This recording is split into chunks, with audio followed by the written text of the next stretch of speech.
जय बोलिए महावीर भगवान की जय। जय बोलिए अनंत सिद्ध परमेष्टि भगवानों की जय। जय बोलिए आचार्य भगवान श्री उमा स्वामी जी महाराज की जय बोलिए शिव के प्रतिमाचार्य चारित्र चक्रवर्ती श्री शांति सागर जी महाराज की जय। जय बोलिए आचार्य भगवान गुरुदेव श्री विमल सागर जी महाराज की जय। जय बोलिए आचार्य भगवान गुरुदेव श्री विद्यानंद जी महाराज की जय। सभी को जय जिनेन्द्र, जय दूजड़ंदो। हम सभी लोग तत्वासूत की 136 कक्षाएं यहाँ पर कर चुके हैं। आज हमारे साथ में सिद्धांत जी बहुत दिनों बाद यहाँ पर कक्षा करने के लिए आए हैं।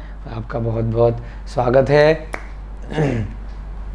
137 नंबर की कक्षा यहाँ पर आज आपके लगने जा रही है। नवम अध्याय चल रहा है। परिशों का वर्णन हमने कर लिया था। उसके बाद चारित्र के जो सूत्र हैं उसको कल हमने सीखा था। चारित्र के अंदर फिर हम बाह्य तप का सूत्र संख्या जो हमारी 19 नंबर का सूत्र बाह्य तप के ऊपर था, कल हमने वह संपन्न कर लिया। उसके बाद आगे के सूत्रों को प्रारंभ करने से पहले सबसे पहले हम सभी लोग मिलकर के मंगलाचरण करेंगे। फिर जो 19 सूत्र हमने अब तक किए हैं उनको थोड़ा याद करने की दृष्टि से हम लोग उसकी वाचना करेंगे। देख देख करके सभी लोग हाथ जोड़ लीजिए, एक साथ मिलकर के दोहराएंगे।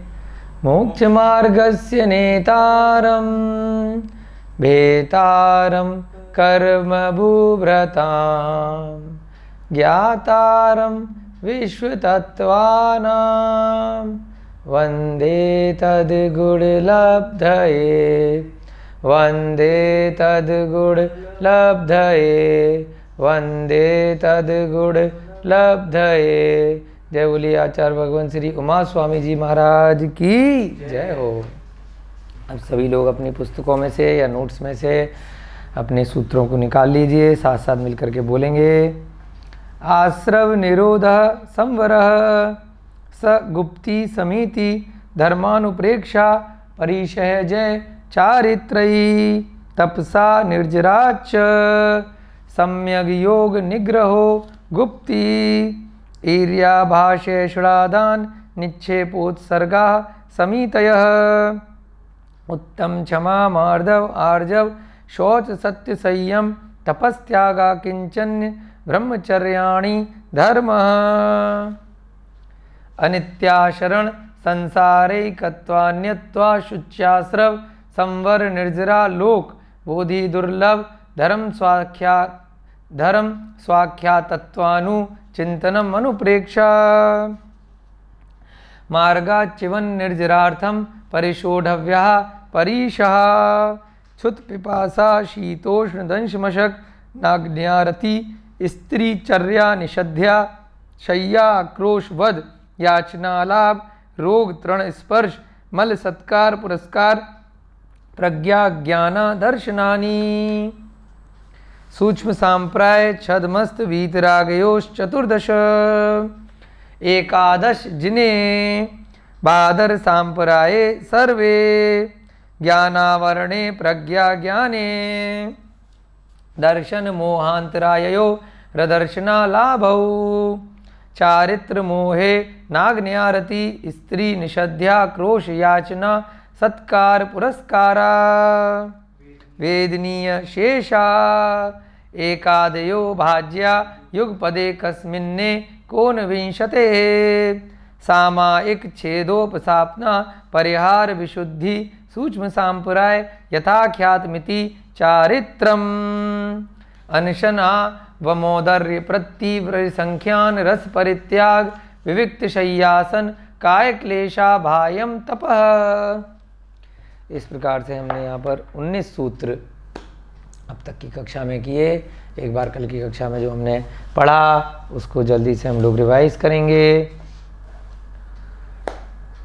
क्या देखा हमने, क्या चल रहा था? संवर का वर्णन चल रहा है। आत्मा में किस प्रकार से कर्मों का आना रोका जाए, इस बात की चर्चा आचार्य महाराज इस 9वें अध्याय में यहाँ पर कर रहे हैं। हमने गुप्ती देख ली, समिति देखी, धर्म देखा, अनुप्रेक्षा देखी, फिर परिचयों को किस प्रकार से जीतना है वह भी हमने पूरे 22 पर से बहुत अच्छे से उसकी चर्चा करी। उसके बाद अंत में आया चारित्रम, यानी कि चारित्र को धारण करने से भी कर्मों के संवर होता है, यानी नए कर्म आना रुक जाते हैं, भले ही एक देश चारित्र धारण किया हो या सर्वदेश चारित्र धारण किया हो। अब यहाँ पे आचार्य महाराज चारित्र शब्द की व्याख्या कर रहे हैं कि वास्तव में चारित्र होता क्या है। जो आपने एक देश या महाव्रत के जो आपने गुणों को धारण किया है, व्रतों को धारण किया है, तो उसमें आपको करना क्या है, किससे आपको कर्मों का आश्रव होना रुक जाएगा, यानी कर्म आना रुक जाएंगे, अर्थात संवर हो जाएगा। तो पहला क्या बताया, सामायिक। जब आप सामायिक करते हैं, ध्यान लगाते हैं, समस्त पापों का मन वचन काया से त्याग कर देते हैं। तो इसमें हमने देखा था कि 2 प्रकार का सामायिक हो सकता है, एक तो नियत काल और एक अनियत काल। जब नियत काल में आप ध्यान की अवस्था में होते हैं, एक जो योग्य समय है, तब उसमें ज़्यादा कर्मों का संवर होता है और निर्जरा भी होती है। अनियत काल जब आपने नियम व्रत इत्यादि ले लिए, तो पूरे समय जो आप अपनी चर्या में प्रत्येक वस्तु का ध्यान रख रहे हैं कि आपके किसी भी कृत्य से कोई मन वचन काया से जीव हिंसा न हो, संयम का आप पालन करें, तो उसमें भी आपका सामायिक निरंतर चलता रहता है। क्योंकि आपको जब भी आप कोई भी कार्य करेंगे तो आपको याद रहेगा कि यह वस्तु मेरे खाने योग्य है कि नहीं है, यह कार्य यह मेरे करने योग्य है कि नहीं है, यहाँ मुझे गमन करना है तो यहाँ जाना मेरे व्रतों के अनुकूल है या नहीं है, मुझे कोई भी चर्या करनी है, कोई भी कार्य करना है, तो प्रति समय प्रति घंटा आपके वह चारित्र चल रहा है। क्यों? क्योंकि आप नियमों से बंधे हुए हैं। चाहे आपने एक देश चारित्र लिया या आपने सर्वदेश चारित्र लिया, उसमें आप यदि नियमों का अपने बचे हुए जीवन पर्यंत के लिए सही तरीके से पालन कर रहे हैं, तो आप हर गति को अपने जो भी आपकी एक्टिविटी है उसको आप सोच समझ के करेंगे, तो सामायिक आपका निरंतर चल रहा है। ठीक है। दूसरा क्या बताया, छेदोपस्थापना। उसका क्या मतलब है, यदि कोई प्रमादवश दोष लग गया आपके सामायिक के कार्य में, यानी जो भी आपने नियम इत्यादि लिए हैं, तो उसकी पुनर्स्थापना कर देना। उसमें यदि छेद हो गया, उसमें कोई खंडन हो गया, प्रमादवश कोई दोष लग गया, तो दोबारा से उसको गुरु के समक्ष जा कर के कोई प्रायश्चित ले करके, कोई व्रत इत्यादि और करके, मन वचन काया से उसके लिए एक आत्मग्लानि करके प्रायश्चित लेना। इससे भी आपके संवर पुनः प्रारंभ हो जाएगा। परिहार विशुद्धि में हमने देखा था कि प्राणीवत से जो निवृत्ति हो गई उसको परिहार कहते हैं, और उसकी वजह से जो आत्मा में भाव आते हैं, शुद्धि आती है, तो परिहार विशुद्धि कहलाती है। सूक्ष्म संप्रदाय में हमने देखा था कि जो 10वां गुण स्थान होता है उसमें लोभ अत्यधिक कम रह जाता है, तो वहाँ पर भी बहुत ज़्यादा संवर होना प्रारंभ हो जाता है। यथाख्यात्मिति का तात्पर्य देखा था कि जो सूक्ष्म संप्रदाय के आगे के गुण स्थान है उनको क्या बोला, आत्मा अपने स्वरूप में जाकर के धीरे धीरे स्थिर हो रही है। तो यथाख्यात यानी आत्मा की जैसी अवस्था है उस अवस्था में जाकर के स्थित हो जाना, अवस्थित हो जाना, तो उसे क्या बोलते हैं, यथाख्यात मिति, यानी कि यहाँ पर दी एंड है, यहाँ तक ही आत्मा पहुँचती है और वहाँ तक ही संवर होता है। 11वें 12वें 13वें और 14वें गुण स्थान को यथाख्यात मिति कहते हैं। ये हमने परसों की कक्षा में देखा था, कल भी इसको रिवाइज कराया था। अब हम देखते हैं कल जो आपने बाह्य तप देखा वह चारित्र का ही 2 तरह से प्रकार बताया है कि ये भी आपने जितने भी कार्य किए जिनसे संवर का मुख्य कारण है, तो अब ये तप इत्यादि किस प्रकार से किए जा सकते हैं। तप भी संवर का बहुत मुख्य कारण है, वह भी आपके आत्मा के चारित्र में ही है। एक हमने जब धर्म के बारे में 10 धर्म सीखे थे, वहाँ पर भी तप शब्द का प्रयोग आया था कि सम्यक दर्शन के साथ उत्तम तप करना, शक्ति तस तप करना, किसी की देखा देखी कंपटीशन में तप नहीं करना, धीरे धीरे अपनी आत्मा को निर्मल बनाते जाना और शरीर को कषाय से रहित बनाना। उसको कितने कष्ट देना शरीर को, जितनी आपका शरीर सहन कर सकता हो, उससे ज़्यादा यदि देंगे, ज़रूरत से ज़्यादा अकाल अगर आप देंगे तो क्या हो जाएगा, आपको रोग और ज़्यादा हो जाएंगे। पता चला आपका अकाल मरण हो गया। तो आपने तप कितना करना, शक्ति के साथ। अब तप के दो प्रकार बताए, एक तप का प्रकार बताया बाह्य तप और दूसरा अंतरंग तप। अब बाह्य तप की चर्चा के लिए आचार्य महाराज ने यहाँ पर 19वां सूत्र दिया, अनशन अवमोदर्य वृत्ति परिसंख्यान रस परित्याग विक्त शय्यासन काय क्लेशा बाह्यम तप। ये यहाँ पर 6 प्रकार से तप के बारे में बताया। बाह्य तप की जो बताया कि बाह्य यानी कि जो बाहर से देखने में आते हैं। दूसरा अंतरंग तप आज जब हम करेंगे तो अंतरंग तप में क्या फ़र्क है, जो अंदर से आते हैं, उसमें बाहर से पता नहीं है। आपने बाहर से किसी को कहा मेरा आज इस चीज़ का त्याग है, मेरा व्रत चल रहा है, मैं भोजन इत्यादि नहीं करूँगा, कोई भी ऐसी चीज़ जो बाहर से शरीर के निमित्त से आपकी हो रही है, तो उसे क्या बोलते हैं, बाह्य तप।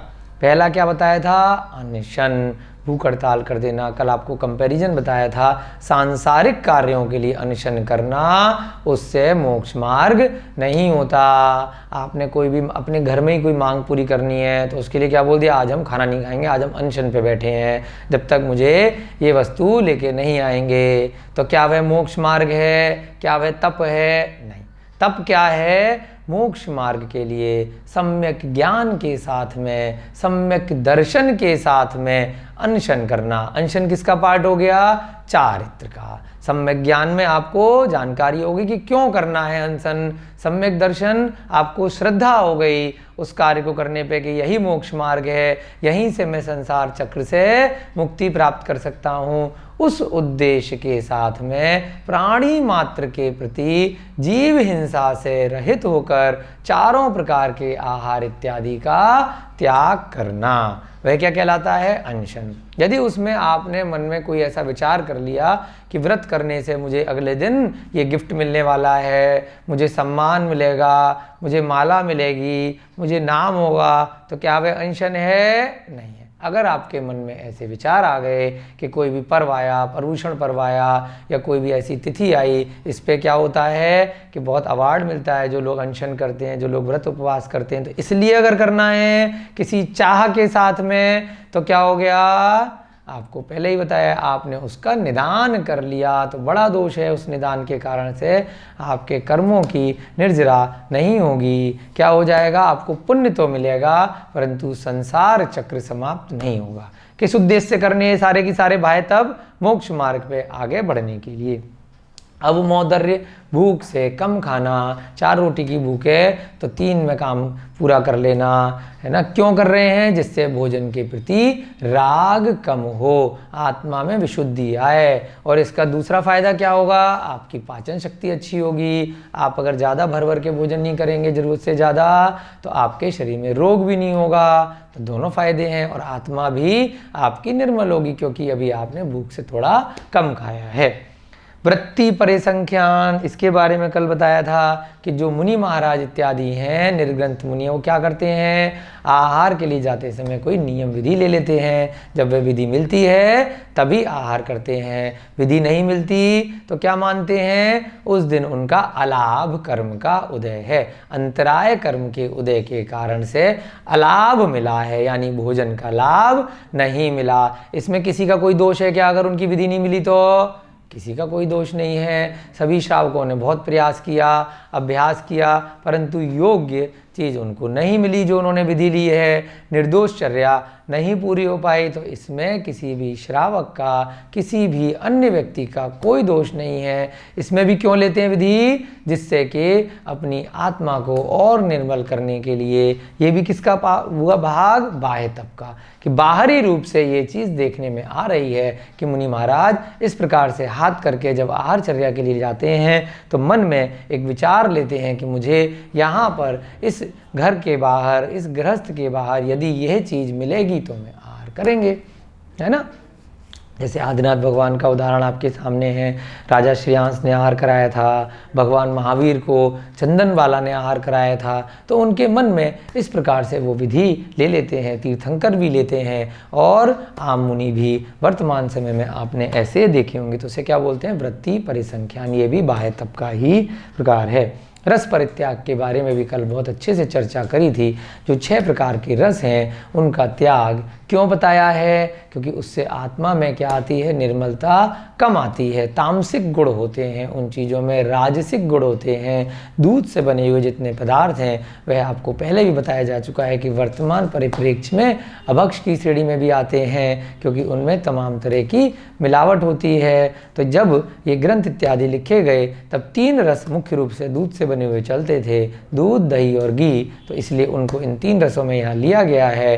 तो यदि आपका दुग्ध पदार्थों का त्याग है तो आप कोशिश कीजिए कि पनीर, आइसक्रीम, क्रीम और उससे खोया, मिठाइयाँ, बहुत सारी जो और भी वस्तुएं हैं जो दुग्ध पदार्थों से बनती है उसका भी आप कोशिश कीजिए यथासंभव, शक्तितस। कोई ज़रूरी नहीं है, जितना हो सके उतना अभ्यास कीजिए त्याग करने का। लेकिन रस परित्याग यदि करता है कोई जीव, उसमें तेल भी आ जाता है, नमक भी आ जाता है और चीनी भी आ जाती है, तो उनके विकल्प प्रयोग किए जाएं, उनसे बनी हुई वस्तुओं का प्रयोग नहीं किया जाए, जिससे कि उनकी जो भोजन की सीमा है, जो हमने परिग्रह परिमाण व्रत में भी पहले व्रतों की चर्चा में करी थी, तो कुछ सीमा कम हो जाएगी।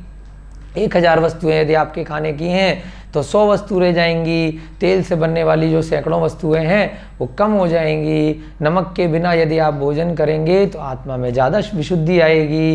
ये सब किस लिए करा जा रहा है? भोजन के प्रति राग को कम करने के लिए, संतुष्टि लाने के लिए। जो आहार में मिल गया वह ठीक है, ज़्यादा की इच्छा नहीं करनी। तो उसके लिए आपके कर्मों का संवर होता है बाह्य तप से। अगला हमने देखा था विविक्त शय्यासन। जो शय्या का आसन है वो कैसा हो? विविक्त हो, एकांत में हो, शुद्ध हो, पवित्र हो। शय्या का, बैठने का, सामायिक का, ध्यान का, ये भी बाहर से देखने में आता है कि वह किसी प्रकार के बिस्तर इत्यादि का प्रयोग नहीं कर रहे हैं। बाह्य उपकरण जैसे कि आजकल एसी है, कूलर है, हीटर है, पंखे है, बहुत सारे ऐसे बाह्य उपकरणों का शय्या इत्यादि में प्रयोग नहीं कर रहे हैं। चादर का, ओढ़ने का, बैठने का, ये सब प्रयोग नहीं कर रहे हैं। तो ये भी क्या है? एक तरह का तप है। बाहर से देखने में आता है, कितनी भी सर्दी, गर्मी, बरसात, आंधी कुछ भी हो, वह अपने नग्न शरीर के अलावा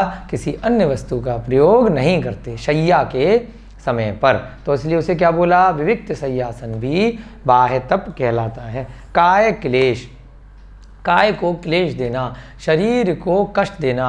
अब ऐसा कष्ट नहीं देना कि चाकू लिया, मारना शुरू कर दिया, रस्सी से अपने को फांसी लगा ली, अपने ही शरीर को जबरदस्ती कष्ट देना काय क्लेश नहीं है। मोक्ष मार्ग के लिए काय क्लेश करना है, शरीर का अभ्यास बढ़ाना है। जब आप समाधि मरण की चर्चा वाले ग्रंथ पढ़ते हैं तो उसमें आता है शरीर को धीरे धीरे क्रश करना। बड़े से बड़े चाहे तीर्थंकर हुए या बहुत बड़े बड़े साधु भी इत्यादि हुए, वह भी संलेखना धारण करने के बाद क्या करते हैं? काय क्लेश, शरीर को अपने निमित्त योग्य समय के अनुसार धीरे धीरे ऐसा अभ्यास करते हैं। अपना जो भोजन की लालसा है उसको धीरे धीरे करके आगे बढ़ते जाते हैं और अंत समय में समाधि मरण के समय में उसको क्रश करते हैं। यानी कि जो आपका शरीर है मांस का और उसमें बहुत सारा फैट इत्यादि है उसको समाप्त किया जाता है। काय क्लेश का क्या मतलब है? यही है कि अपने शरीर को आपने कष्ट देना। अब कैसे, क्यों कष्ट दे रहे हैं? क्योंकि शरीर और आत्मा अलग अलग हैं। भेद विज्ञान को समझते हुए कि शरीर को अगर कोई चीज़ लग रही है, जैसे हमने 22 परिचय में देखे, सर्दी, गर्मी, कांटा चुभना इत्यादि, जो सारे की सारे 22 परिचय थे, वो किस कारण से थे? राग द्वेष की परिणति को हटाने के लिए। शरीर से जुड़े हुए जितने भी बाहरी तत्व हैं, शरीर को कोई भी कष्ट मिल रहा है, उसमें कुछ चुभ रहा है, सर्दी लग रही है, गर्मी लग रही है, उससे आपको क्या करना है? ममत्व को त्याग करना है। दंश मशक, अगर कीड़े मकोड़े ने भी काटा तब भी उससे कोई ममत्व नहीं करना। सामायिक करना है, व्रत करना है, उपवास करना है, ध्यान लगाना है, अलग अलग समय पर जाकर के आपने योग स्थान पर ध्यान इत्यादि लगाना क्या कहलाता है?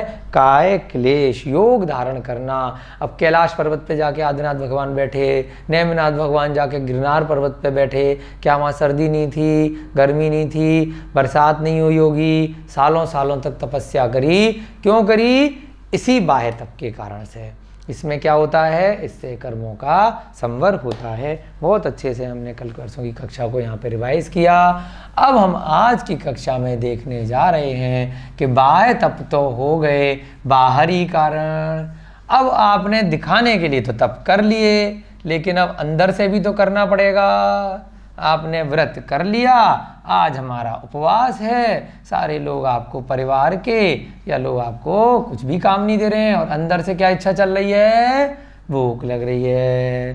कल हमें बहुत माल खाने को मिलेगा जब हमारा फास्ट खुलेगा। तो ये क्या है? अंतरंग तप नहीं हुआ। अब आचार्य महाराज यहाँ क्या बताने जा रहे हैं कि बाहरी तप तो बाहर से देखने में आते हैं, अंदर से आपको आत्मा में ऐसी विशुद्धि आनी है कि अंदर से तप अगर करोगे तभी आपके गुण स्थान ऊपर बढ़ेंगे, तभी आपका ध्यान श्रेष्ठ होगा, तभी आपके वास्तविक जो कर्मों का संवर है अंतरंग तप के साथ ही होने वाला है। अब बाहर का तो करना ही है, ऐसा नहीं है कि हम तो अंदर से जी राग द्वेष से रहित हैं। जल में जैसे ऊपर कमल खिलता है वैसे हम जल से रहित हैं। हम तो चक्रवर्ती भरत की तरह से हैं, घर में रहने के बाद भी हमें किसी भी चीज़ से राग नहीं है, लेकिन अंदर से बोल रहे हैं, ऊपर से कुछ छोड़ा ही नहीं है। ऊपर से देखने में इतना राग है कि शायद ही किसी के हो, और कहने को आप सब दुनिया को बोल रहे हैं कि हम अंदर से जी मोह से रहित हैं। तो ऐसे नहीं चलेगा, बाहर से भी करना पड़ेगा मुनि महाराज को, और अंदर से भी करना पड़ेगा। जो सामने देखने में आए वो भी अनशन इत्यादि जो 6 प्रकार के बाह्य तप किए वो भी करने पड़ेंगे, 22 प्रकार की जो परिचय बताए उनको भी जीतना पड़ेगा, और यहाँ पर अंतरंग से तप भी करना पड़ेगा। दोनों चीज़ें आवश्यक हैं, दोनों में से केवल एक कर लिया तो उससे काम नहीं चलेगा, कंप्लीट मोक्ष मार्ग नहीं होगा, चारित्र पूरी तरह से कंप्लीट आपका नहीं होगा। तो अंतरंग तप क्या बताए? 20 नंबर प्रायश्चित। दोनों तप करने हैं, प्रायश्चित, विनय, वैयावृत्य,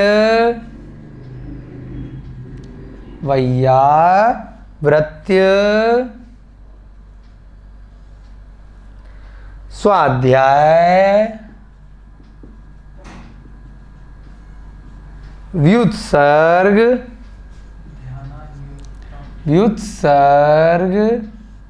उसके बाद ध्यानान्युत्तरम,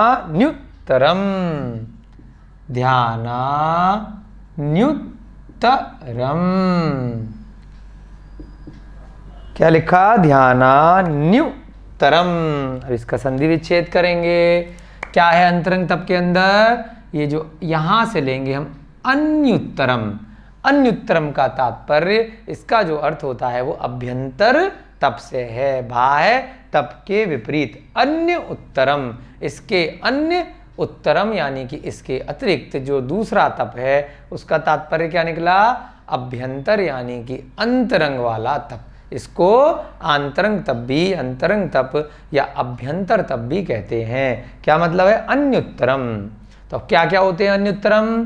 प्रायश्चित, मन से प्रायश्चित लेना। अब आपसे कोई गलती हो गई, आपको लगा ये तो हमने प्रमादवश कोई अपने तपों में गलती कर दी है, अपने चारित्र में, आप गए गुरु के पास कि गुरुजी ऐसे ऐसे ये हुआ, हमारी जो दीक्षा है उसको छेदिए मत, हम इसको पुनर्स्थापना करना चाहते हैं और आगे से ये गलती नहीं होगी।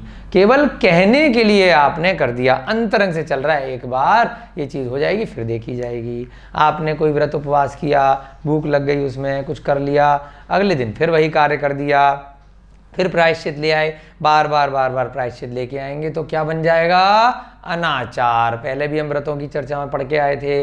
अत्याचार तक छूट है, और अत्याचार के बाद यदि आपने उसकी गलती की पुनरावृत्ति नहीं करी, एक बार किया, प्रायश्चित कर लिया, आत्मग्लानि कर ली, रिपीट नहीं करा, तब तक आपका व्रत पुनर्स्थापना हो जाएगी। और यदि आपको तरीका मिल गया कि आचार्य महाराज तो एक माला पढ़ के कह देते हैं कि प्रायश्चित हो जाएगा, तो आप अगले दिन से रोज वही काम करने लग गए, फिर माला पढ़ने लग गए, फिर गलत काम करने लग गए, फिर माला पढ़ने लग गए, तो उससे क्या होगा? वह आपका अनाचार बन जाएगा, आपके व्रत समाप्त हो जाएंगे। अब मान लीजिए मुनि महाराज को वाहन का त्याग है, रात्रि विहार का त्याग है, रात्रि में बोलने का त्याग है, बहुत सारे ऐसे त्याग होते हैं, उनके त्याग हैं। आहार एक समय लेना है, यदि मान लीजिए उन्होंने गलती से इनमें कोई प्रमादवश गलती कर दी, उसके बाद क्या कहा? आचार्य महाराज ने कहा भाई ये वाले आप एक दिन का उपवास कर लीजिए, ये कर लीजिए, तो उसको बार बार रिपीट नहीं करना।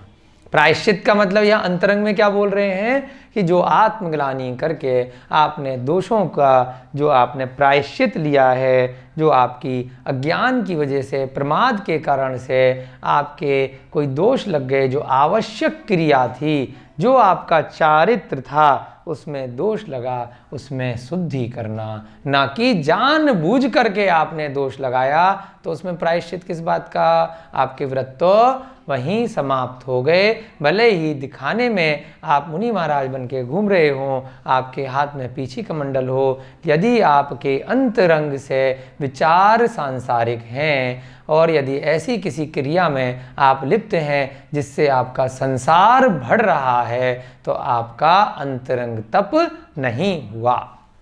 दूसरा क्या है? विनय। अब चाहे निर्ग्रंथ मुनि हो या एक देश श्रावक हो, उनको क्या रखना? विनयशील होना अत्यधिक आवश्यक है। विनय संपन्नता बहुत बड़ा गुण बताया है। अपने से गुणीजनों के प्रति, श्रेष्ठ लोगों के प्रति आदर का भाव करना। यह नहीं समझना कि मुझसे ज़्यादा विद्वान इस जगत में कोई दूसरा नहीं है। सबको विनयशील, विनय संपन्न था, आदर का भाव, सत्कार का भाव, रत्नत्रय के धारकों को और रत्नत्रय के जो जिनवाणी इत्यादि हैं, उन सब के लिए अत्यधिक विनय का भाव रखना। क्या कहलाता है? ये भी अंदर से होता है, किसी के दिखाने से नहीं होता कि ये बड़े महाराज आ गए, बड़े साधु हो गए तो दिखाने के लिए विनय करना नहीं। यहाँ क्या कह रहे हैं? अंदर से विनय होनी चाहिए, आपकी आत्मा से वह विनय निकलनी चाहिए, आपके मन से निकलनी चाहिए कि ये मेरे से गुणों में बहुत श्रेष्ठ हैं, मुझे इनकी विनय करनी है। तो क्या है? ये अंतरंग तप के भाग हैं, ये अंदर से दिख रहे हैं, प्रायश्चित, विनय, इसलिए इनको अंतरंग में लिया। वैयावृत्य।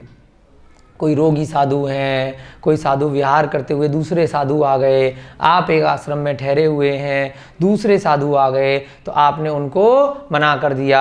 ऐसा नहीं करना, उनको भी स्थान देना, उनको भी रोग इत्यादि दूर करने का प्रयास करना, उनकी भी आहार की व्यवस्था ठीक से लगे इसके लिए अनुमोदना करना। यदि आप गृहस्थ जीवन में हैं, श्रावक हैं, तो किसी भी पंथ के, किसी भी उसके आपके साधु आएँ, सबकी वैयावृत्ति करना यदि उनमें साधु के लक्षण हैं। यदि लक्षण नहीं है तो कोई दिक्कत नहीं है, कोई बुराई नहीं है, लेकिन यदि रत्नत्रय के धारक हैं, उनका मोक्ष मार्ग पर आगे बढ़ने का उनका सत्कार हमें करना है, वैयावृत्ति करनी है। वैयावृत्ति का मतलब केवल ये नहीं है कि साधु आए और उनके पैर दबाने शुरू कर दिए।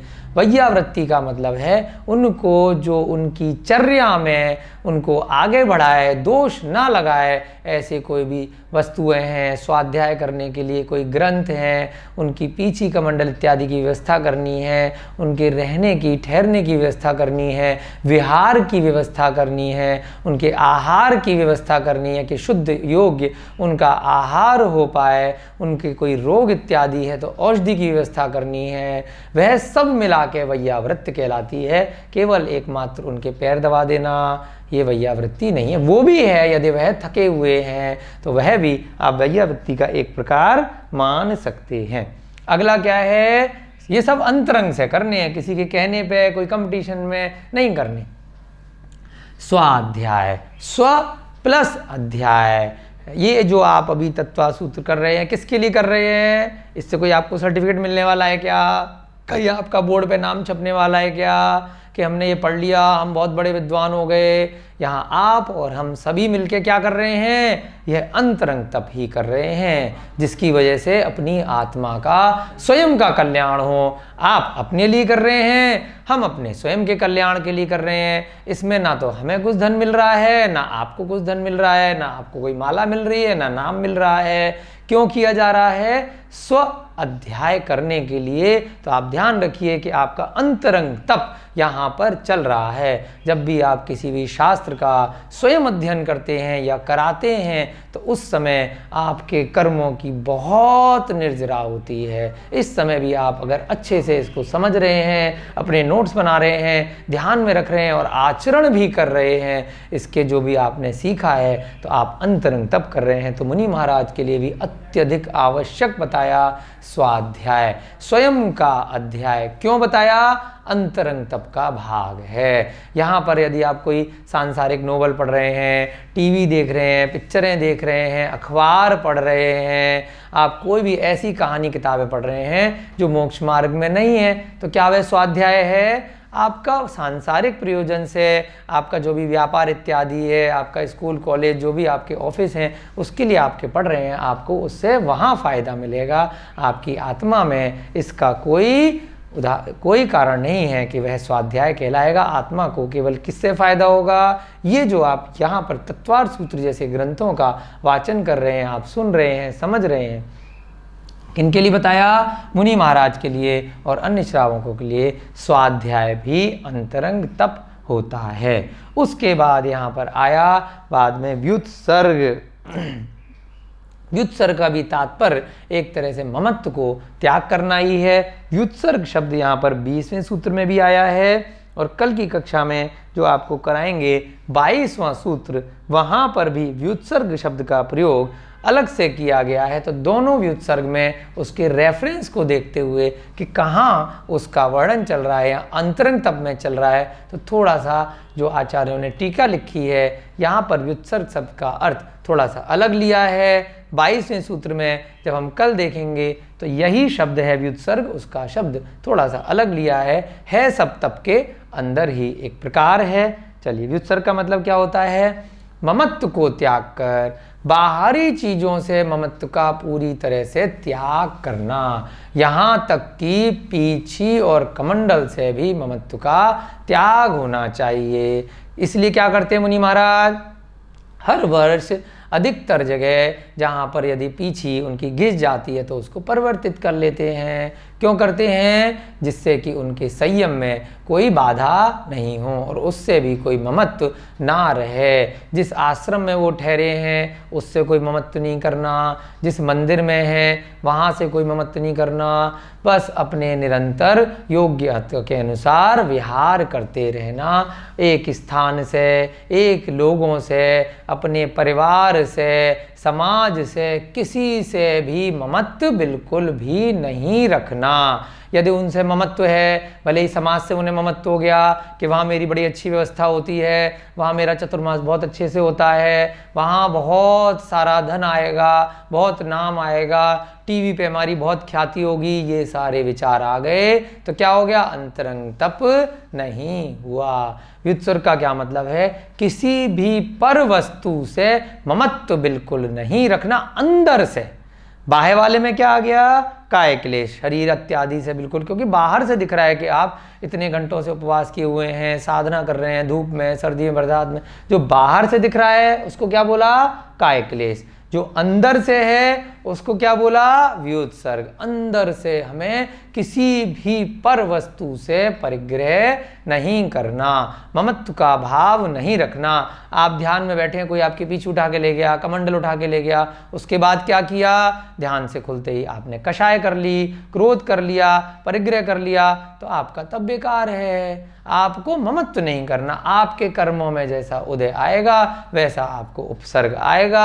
आपके कर्म अच्छे हैं तो आपको किसी भी प्रकार का कोई उपसर्ग इत्यादि कोई कष्ट नहीं आएगा। क्या कहते हैं? व्युत्सर्ग। बिल्कुल ममत्व का त्याग कर देना, यहाँ तक कि पीछी कमंडल से भी परिग्रह नहीं रखना।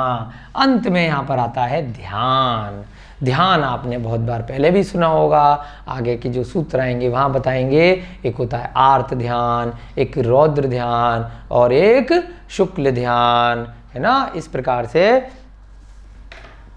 आर्त, रौद्र, शुक्ल और एक धर्म ध्यान, ये 4 प्रकार के ध्यान आगे के सूत्रों में आएंगे। तो ध्यान की जो अवस्था है ना, उसको क्या बोलते हैं? ये भी अंतरंग के तप के ही भाग हैं। आर्त ध्यान हमेशा किसी न किसी चीज़ को लेकर के सोचते रहना, गुस्से में रहना कि उससे मेरा ये हुआ वो हुआ, जो भी बैर भाव है, राग भाव है, उस चीज़ को लेकर के ध्यान लगाते रहना। रौद्र ध्यान, बहुत क्रुद्ध ध्यान लगाना, किसी जीव को मारने के लिए, कष्ट देने के लिए, स्वयं को कष्ट देने के लिए, बहुत क्रुद्ध स्वभाव, रौद्र ध्यान। धर्म ध्यान और शुक्ल ध्यान दोनों मोक्ष के कारण हैं। जो आप यहाँ पर अभी स्वाध्याय कर रहे हैं, ये सब क्या है? ये सब धर्म ध्यान चल रहा है, उनसे संवर होता है। तो ध्यान भी 4 प्रकार के हैं, कल या परसों की कक्षा में ये आएंगे। तो इनसे भी क्या होता है? अंतरंग तप होता है। तो हम जो ध्यान लगाते हैं, जो मेडिटेशन करते हैं, सांसारिक इच्छाओं से किया, उस ध्यान की यहाँ पर बात नहीं कर रहे हैं। संसार से परे जाने के लिए,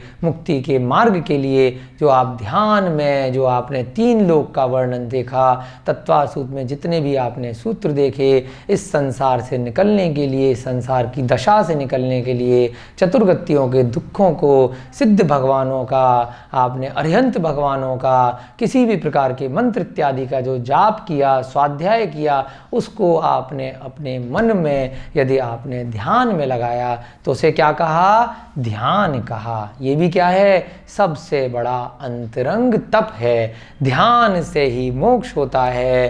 धीरे धीरे जब गुण स्थान में जीव ऊपर बढ़ता जाता है तो अंत में ये सब चीज़ें छोड़ करके मात्र और मात्र केवल ध्यान ही लगाया जाता है, योग को धारण किया जाता है। चाहे पद्मासन में किया जाए या खड्गासन में किया जाए, 2 ही विधि ध्यान की अंत समय की बताई हैं, जिनमें आपके शरीर को भी यहाँ पर छोड़ करके आपको मोक्ष गति में प्रवेश हो जाता है। तो यहाँ पर इस प्रकार से ये आपको यहाँ पर 6 प्रकार के अभ्यंतर तप बताए हैं। आपने बहुत अच्छे से समझे। अब जल्दी जल्दी से इनको हम लिखेंगे। प्रायश्चित। प्रायश्चित का क्या मतलब है? कोई भी आपके नियमों में प्रमाद अज्ञान से दोष लग गया तो उसकी आत्मग्लानि करके अंदर से, अंतरंग से शुद्धि करना। मोक्ष मार्ग में लिए गए नियमों में प्रमादवश अथवा अज्ञानवश, अब मान लीजिए प्रतिक्रमण पढ़ना है, सामायिक करना है, ध्यान करना है, स्वाध्याय करना है, कभी किसी कारण से कोई नियम रह गए तो अब उसके कारण से उसको ये नहीं बना देना कि हमने ये अभी करना ही नहीं है, इसका तो हम प्रायश्चित ले लेंगे। नहीं, कभी कभी हो सकता है, उसके लिए आप प्रायश्चित ले सकते हैं। अथवा अज्ञानवश कोई भी नियम पूरे न हो पाए, चारित्र में यदि कोई दोष लग जाए तो अपने जो आचार्य हैं, गुरु के समक्ष जाकर आत्मग्लानि के साथ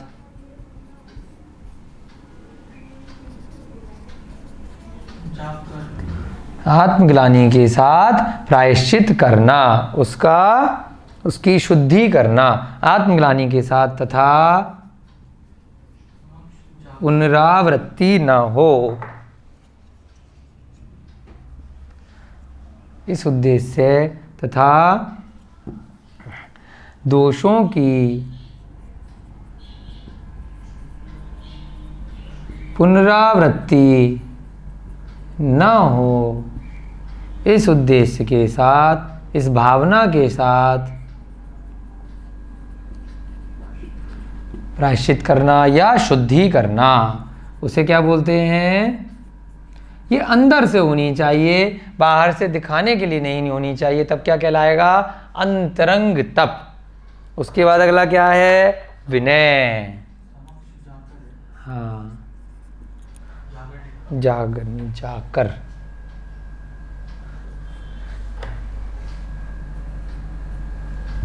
विनय संपन्नता, हमने पहले के अध्याय में विनय शब्द का बहुत बार प्रयोग किया है। ये भी अंदर से होना चाहिए, किसी के कहने में नहीं कि ये बड़े हैं तो आपको इनका आदर सत्कार करना पड़ेगा, ऐसे नहीं।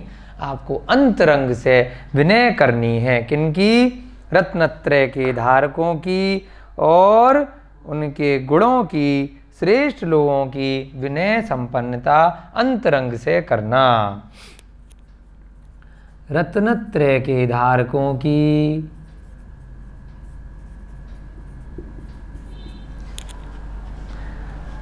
तथा गुणों में श्रेष्ठ जीवों की अंतरंग से विनय करना। ये नहीं कि बाकी लोग कर रहे हैं तो हमें भी करनी पड़ेगी, मजबूरी है। अब ये आचार्य महाराज हैं हमारे, जिनसे हमने दीक्षा ली है, तो हमें अब इनकी बात ज़बरदस्ती माननी पड़ेगी। और मन में क्या चल रहा है कि इन्होंने तो हमको बहुत परेशान कर रखा है, इतने सारे नियम दे रखे हैं, और ये स्वयं तो आचार्य महाराज ऐसे हैं वैसे हैं और हमसे ये सारे काम कराते। तो अंतरंग से क्या हो गया? अंतरंग से तो आप उनकी बुराई कर रहे हैं और बाहर से आप उनकी बातें भी मान रहे हैं, आप संघ की चर्या का पालन भी कर रहे हैं। तो क्या है? बहुत बड़ा दोष है। आपको अंदर से अपने गुरुजनों की, अपने से श्रेष्ठ जनों की आपने अंदर से विनय करनी है। तो इसलिए इसको अंतरंग तप कहा। बाहर से भी करना है आपको ये कार्य और अंदर से भी करना है। मन में कुछ और बाहर से कुछ और, तो यह मोक्ष मार्ग में नहीं चलेगा। जीवों की अंतरंग से विनय करना, मन वचन काया से उनकी अनुमोदना करना, उनकी बातों को मानना, उनका आदर करना। विनय करना, कोमा आदर करना, है ना?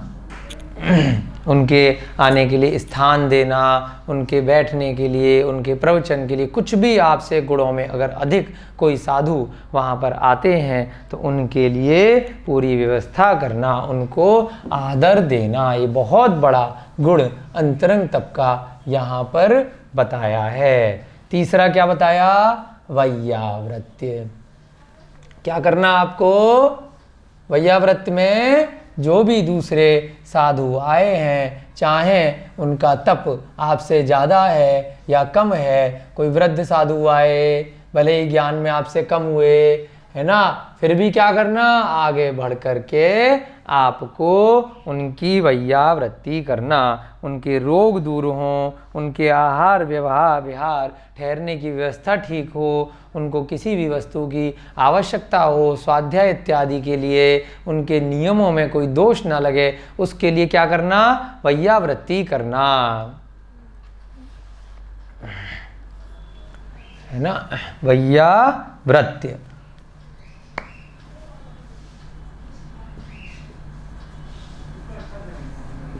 है ना? वृद्ध साधु मुनियों इत्यादि की, वृद्ध साधु तपस्वी मुनियों इत्यादि के रोग इत्यादि दूर करने के लिए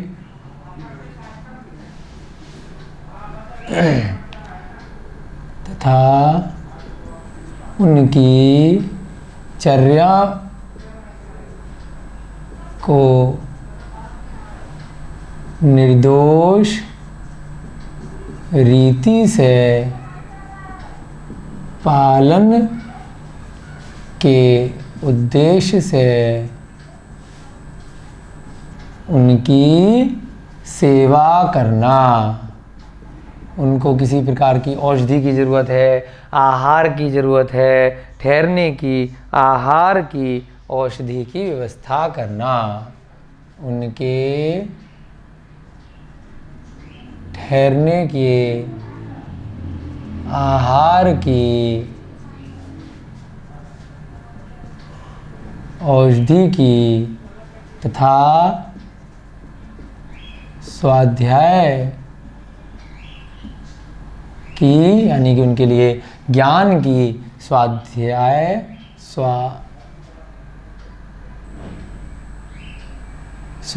की व्यवस्था करना।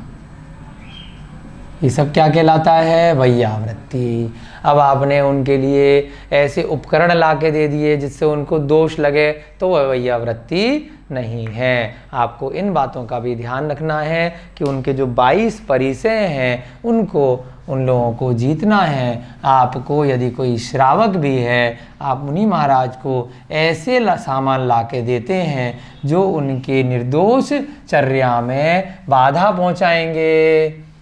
ज्ञान के लिए आप उनको ग्रंथ दे सकते हैं, ऐसी वस्तुएं दे सकते हैं जिनसे उनके स्वाध्याय में वृद्धि हो, लेकिन आपने उनके सांसारिक ज्ञान के प्रयोजन से अन्य कार्यों के लिए कोई वस्तु उपकरण इत्यादि दिए हैं तो आपको उससे बचना चाहिए। स्वाध्याय। अगला क्या है? स्वाध्याय। स्व अध्याय, स्वयं का अध्याय। स्व अध्याय यानी जिससे स्वयं का अध्याय हो, आपके समझ में आए, आपको रटना नहीं है। आपको क्या करना है? आत्मा को यह ज्ञान प्राप्त करना है। पहले भी यह बहुत बार बताया है कि सांसारिक ज्ञान आपका कुछ ही घड़ी, कुछ ही घंटों, कुछ ही महीने में या अधिकतम इसी आयु तक रहेगा। आप जो भी व्यापार इत्यादि कर रहे हैं, जो स्कूल कॉलेज में पढ़ रहे हैं, वह सब जितना भी ज्ञान है यहीं इस शरीर के साथ रह जाएगा। जो आत्मा का ज्ञान है, जो हमेशा अनादि काल से ऐसा ही है, यही नियम है, यही रहने वाले हैं, ये आत्मा के साथ जाएंगे। अनादि काल से आपकी आत्मा से, जो आपके ज्ञानावर्णी कर्म के कारण से, जो ज्ञान से रहित आपकी आत्मा है, उसका ज्ञानावर्णी कर्म का पर्दा धीरे धीरे हटता चला जाएगा। किससे हटेगा? इसी सम्यक ज्ञान से हटेगा। तो स्वाध्याय करना बहुत जरूरी है नियम से। तो उसे क्या बोला? अंतरंग तप। उससे भी संवर होता है। आत्मज्ञान के लिए ज्ञान लेने की भावना से अपना अध्ययन करना। अब स्वाध्याय का मतलब यह नहीं है कि अगर संघ में आचार्य महाराज पढ़ा रहे हैं, अब बैठना पड़ेगा 2 घंटे, और परेशान हो रहे हैं, गर्मी सर्दी की वजह से व्याकुल हो रहे हैं, प्रवचन के बाद अब आहार मिलेगा, उसकी इच्छा हो रही है, केवल एक समय निकाल रहे हैं, तो क्या वह स्वाध्याय कहलाएगा? नहीं कहलाएगा। आपको उसको सुनकर, समझकर, अंतरंग में उसकी अनुभूति करनी है। उस स्वाध्याय में जो भी बातें आपने सीखी हैं, अंदर तक लेके जानी है। इसलिए केवल सुनना नहीं है, समझ के अंदर उतारना है। इसलिए उसको अंतरंग तप का चारित्र यहाँ पर कहा गया। आत्म कल्याण की भावना से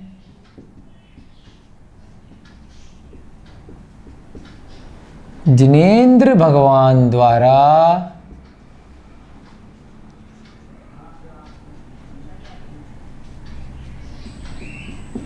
उपदिष्ट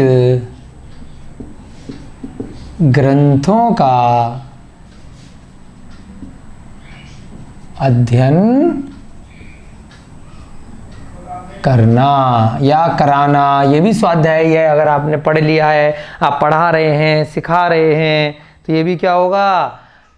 आपका स्वाध्याय कहलाएगा। और उसमें कोई आलस इत्यादि नहीं करना, प्रमाद नहीं करना। नियम समय के अनुसार आपने बैठ करके प्रतिदिन स्वाध्याय करना, और उसमें आलस या प्रमाद इत्यादि नहीं करना। तो क्या कहलाता है? स्वाध्याय। उसके बाद यहाँ पर है आपका व्युत्सर्ग। व्युत्सर्ग का क्या मतलब बताया था अभी? किसी भी पर वस्तु से कोई भी आपको ममत्व नहीं रखना। यहाँ तक कि निर्ग्रंथ मुनियों की दृष्टि से अगर देखा जाए तो पीछी, कमंडल या अन्य जो साधु हैं श्वेतांबर इत्यादि में, तो वहाँ पर भी जो सफ़ेद रंग की पीछी होती है या कोई अन्य उपकरण भी यदि उनकी चर्या में उनके लिए बताए गए हैं तो उनसे भी क्या करना, बिल्कुल भी ममत्व नहीं करना। मिल गए तो ठीक है, जैसे छुल्लक इत्यादि हैं तो उनको कटोरा इत्यादि होता है, कोई बर्तन होता है भोजन के लिए, तो उससे ममत्व नहीं करना। कहीं छूट गया तो छूट गया, उसको कुछ हो गया तो वस्त्रों से, मान लीजिए माता इत्यादि हैं तो उनके लिए वस्त्र इत्यादि बताए गए हैं तो उनसे भी ममत्व ज़्यादा नहीं रखना। बाहरी परिग्रह से, अंतरंग परिग्रह से त्याग करना। क्या बोला इसको, व्युत सर्ग। बाहरी तथा भीतरी दोनों प्रकार के परिग्रह का त्याग करना। बाहरी तथा भीतरी दोनों प्रकार से पर वस्तुओं का, दोनों प्रकार से पर वस्तुओं का परिग्रह त्याग करना। यहाँ पर आप लिख सकते हैं, यहाँ तक कि पीछी कमंडल जो संयम के लिए अति आवश्यक हैं, पीछी कमंडल इत्यादि संयम के उपकरणों से भी ममत्व नहीं रखना। कोई समाज है वहीं पर जाएंगे हम, वहाँ पर अच्छी व्यवस्था होगी, ऐसे विचार नहीं लाना। जो साधु है उसका विहार उस स्थान पर होता है जिस स्थान के लोगों के सभी के पुण्य कर्मों का उदय आता है सामूहिक रूप से, तो कोई श्रेष्ठ साधु स्वतः उस स्थान पर विहार करते हुए पहुंच जाते हैं। तो इसलिए साधु को कोई परिग्रह नहीं रखना स्थान के साथ, लोगों के साथ, सामान के साथ। लोग जो हैं उनके पुण्य होंगे तो वहाँ साधु स्वतः विहार करते हुए अपने आप पहुँच जाएंगे। अंत में यहाँ पर आता है ध्यान। ध्यान का क्या तात्पर्य है, 4 प्रकार का जो ध्यान है, मन को एकाग्रचित करके एक पदार्थ का चिंतन करना। मन को एकाग्रचित करके किसी एक पदार्थ का चिंतन करना।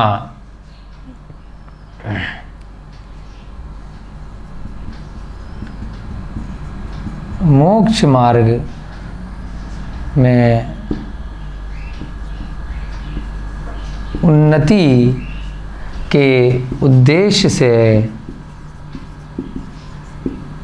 किसी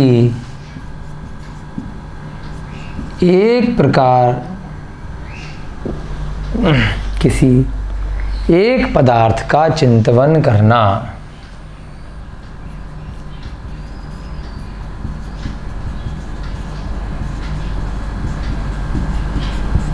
वह ध्यान है जो अंतरंग तप है। यहाँ पर जो आर्त और रौद्र ध्यान है, ध्यान के 4 प्रकार कल की कक्षा में आपको बताए जाएंगे। आर्त रौद्र ध्यान अगर आप करते हैं तो वह मोक्ष मार्ग वाला तप नहीं है, वह मोक्ष मार्ग से आपको और दूर ले जाएगा। यदि आप गुस्से में कोई कार्य कर रहे हैं, आपके मन में राग द्वेष आ रहा है, जो मोक्ष मार्ग वाले तप कौन से हैं, इनमें से शुक्ल ध्यान और धर्म ध्यान जो 2 बाद के ध्यान है वो कल की कक्षा में आएंगे। वह तप के प्रकार हैं। किसी एक प्रकार पे, एक पदार्थ पे, एक वस्तु पर कंसंट्रेट करना, सिद्धों का ध्यान करना, अरिहंतों का ध्यान करना, जो भी आपने 3 लोक के बारे में पढ़ा है उसके बारे में चिंतन करना, क्या कहलाता है, ध्यान। आगे क्या लिखा, अन्य उत्तरम, अन्य उत्तरम, अन्य उत्तरम, यानी कि जो पिछले सूत्र में बाह्य तप पढ़ा था उसके अन्य, यानी कि उसके अतिरिक्त, बाह्य तप के अन्य दूसरा वाला ये है। तो उसके अन्य क्या है? उत्तर माने हमने पहले भी कई बार देखा है कि एक दक्षिण उत्तर दिशाएं होती हैं। एक उत्तर का मतलब क्या होता है? अन्य, यानी कि दूसरा, इसके विपरीत, है ना। तो यहाँ पर अन्य उत्तरम का क्या तात्पर्य है? अंतरंग तप, यानी कि आभ्यंतर तप, बाह्य तप के विपरीत। पिछले सूत्र में जो बताया था, बाह्य तप के विपरीत, अर्थात क्या है इसका अर्थ? अंतरंग या आभ्यंतर तप है। अर्थात क्या निकलेगा? अर्थात अब यहाँ पे गिनती कर लीजिए आप। प्रायश्चित, दूसरा विनय, तीसरा वैयाव्रत, चौथा स्वाध्याय, पांचवा व्युत्सर्ग, छठा ध्यान, अर्थात उपर्युक्त 6 अंतरंग तप के प्रकार हैं। ये 6 प्रकार से आत्मा में अंतरंग तप होता है। अब ये तप आत्मा से संबंधित होते हैं, इसलिए इनको अंतरंग तप कहलाते हैं। यहाँ हम नोट में लिख सकते हैं, ये जो अंतरंग वाले तप हैं बाहर की अपेक्षा आत्मा से, अंदर से संबंधित होते हैं। ये सभी तप बाहरी तप के विपरीत